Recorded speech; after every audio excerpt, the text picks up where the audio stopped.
Good afternoon, everybody. Aquatic here with the Real Report. Go ahead and smack that like and subscribe button. Hit that notification bell to stay up to date. And also comment down below any interesting comments, thoughts, and I read them all. Also, let me know what you think about the new mic settings. I think I've finally been able to tweak them to the correct levels.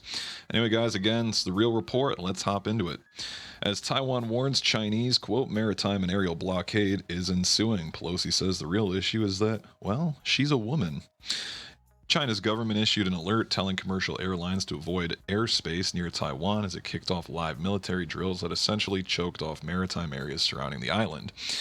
Drills are within 12 nautical miles of the Taiwan coast. China's conducting joint Navy, Air Force, and rocket drills just off Taiwan. More ominously, Global Times reported the PLA is preparing to send rockets over the island of Taiwan. The alert describing 6 areas in the region as danger zones notifies airlines of flight restrictions due to military exercises from Thursday noon to noon Sunday Hong Kong time. China's government also moved to block imports of citrus fruits and frozen mackerel from Taiwan in retaliation for Pelosi's trip. Taiwan's defense ministry described the latest PLA actions as essentially a maritime and aerial blockade.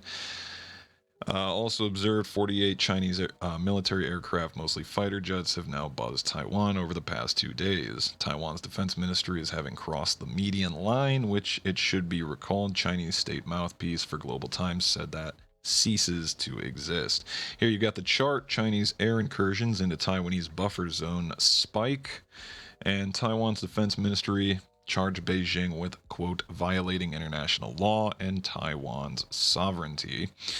Needless to say, all this is incredibly dangerous when the potential for an inadvertent incident between either the PLA and Taiwan forces or between China and the U.S. Navy, considering 2 days ago the USS Reagan Strike Group entered regional waters. Here you can see it down here.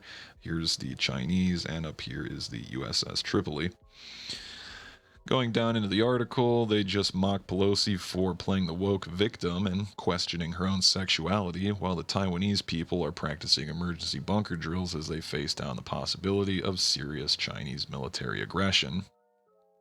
Less than half a day after Pelosi's departure, a large group of 27 PLA planes breached Taiwan's air defense identification zone Wednesday, with 22 of the aircraft reportedly crossing the Taiwan Strait's, quote, median line. Taiwan previously said it won't hesitate to deploy its armed forces to thwart enemy threats. So obviously things are escalating, and this week has only just begun. PLA conventional missiles are expected to fly over the island of Taiwan for the first time. That's absolute insanity. What was it Russia called their... It's a special operation in Ukraine. Well, China is officially naming theirs, which we'll get to in just a second. So again, to review, PLA drills unprecedented, missiles flying over the island, and they're only 12 miles away. Median line ceases to exist. Going down farther, a big observation here. Take a look at China's J-20 stealth fighter. It looks very similar to the F-22 Raptor. Or the F-35. I'd have to double check, forgive me. Which brings me to, just want to take a closer look at that real quick. Again, Wednesday, joint blockade, sea assault, and land-air combat trainings involving the use of advanced weapons, including the J-20 stealth fighter jets and DF-17 hypersonic missiles. Exercises are unprecedented as the PLA conventional missiles are expected to fly over Taiwan, which, believe me, there's probably a large margin of error for the Chinese tech to have something malfunction and fall on Taiwan, and then we can let the games begin. Let me get rid of that article because this one is from November 19th, 2020, but I think this one's a very important one to look at real quick. China's first stealth jet looks an awful lot like the US's first stealth fighter. Here's how the J-20 and the F-22 stack up. Okay, yeah, it was the F-22. So we scroll down to the meat of the article. Unlike the F-22, which ceased production in 2011, the J-20 program is ongoing, meaning it is constantly undergoing changes and refits. We took our foot off the gas for too long because of Iraq and Afghanistan. The development gap is largely due to U.S. focusing on fighting insurgencies instead of state actors. That's a big one, considering this plane is now 13 years old. I know we've got the new F-35s, but we don't have that many of them. Also, fifth generation aircraft hauling third generation missiles, that gap has got to close. So again, the U.S., between everything we're sending to Ukraine and probably going to end up sending to Taiwan, we don't have as big of a technology gap as we once did, especially as we fight people in caves. And now we're going to be fighting people with modern military equipment, modern funding, and fifth generation fighters. Just an interesting observation, because the Chinese have saved an absolutely monumental amount of money by just stealing our tech and recreating it. The one thing was, they did go on to say that the engine is pretty bad.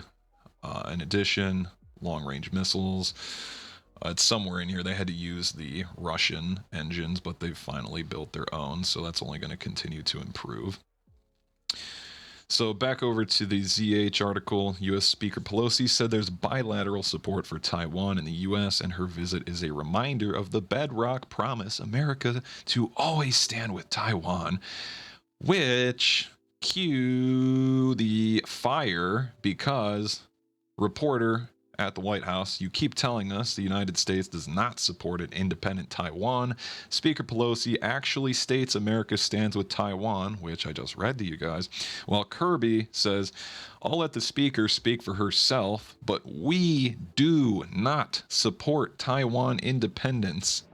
Admiral, one on Taiwan, if you would, and one on the Middle East very quickly. You keep telling us that U.S. policy hasn't changed and that the United States does not support an independent Taiwan.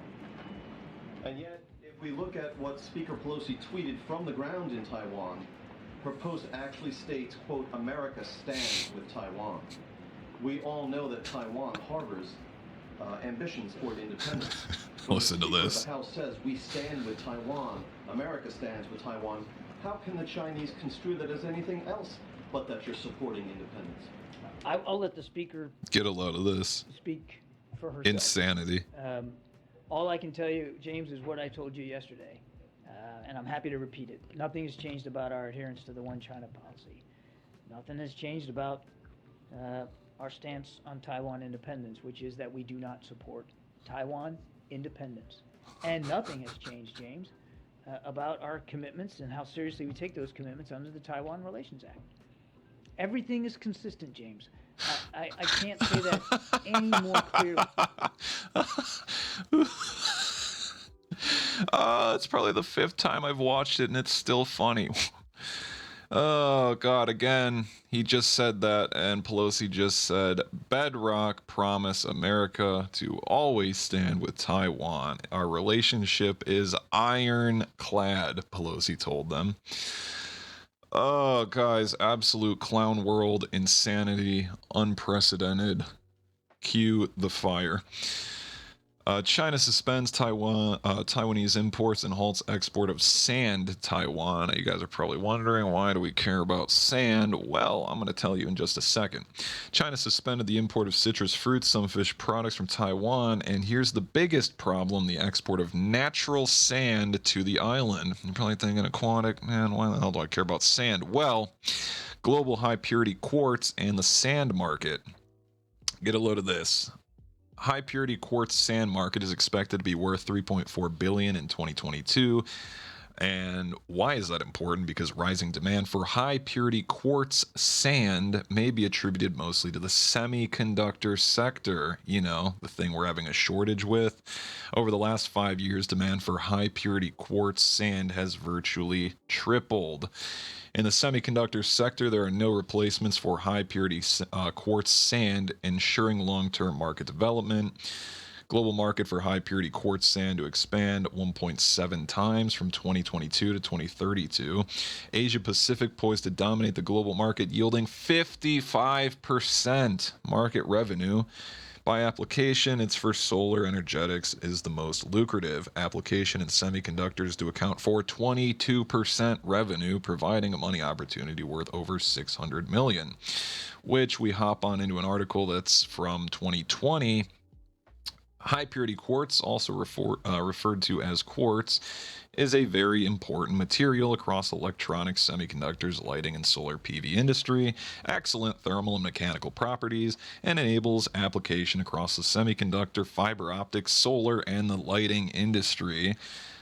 Value in over 91.4 thousand tons in term of volume, and that was in 2019. It's going to reach exponentially higher numbers.